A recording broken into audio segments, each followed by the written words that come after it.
Assalamu alaikum bauırlar. Bugün Alaq suresini öğrenetme olamız. Bismillahirrahmanirrahim. İqra bismi rabbikellezi halaq. İqra degende hamza men sukun birge kelетін болса silkip оқимыз.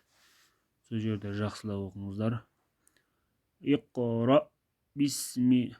Иқра деген жерде де қаф әрпі қалқалады. Ол да сілкініп оқылады. Иқра бисми раббикаллази халақ. Халақал инсана мин алақ. Иқра وربك الأكرم الذي علم بالقلم علم الإنسان ما لم يعلم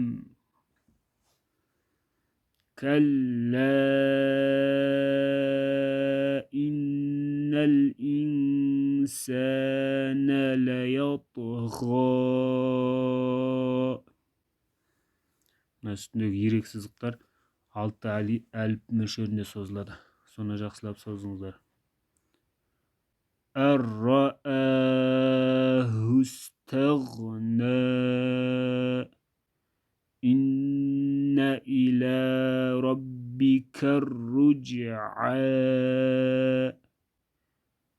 أرأيت الذي ينهى عبدا إذا صلى أرأيت إن كان على الهدى أو أمر بالتقوى أرأيت إن كذب وتولى ألم يعلم بأن الله يرى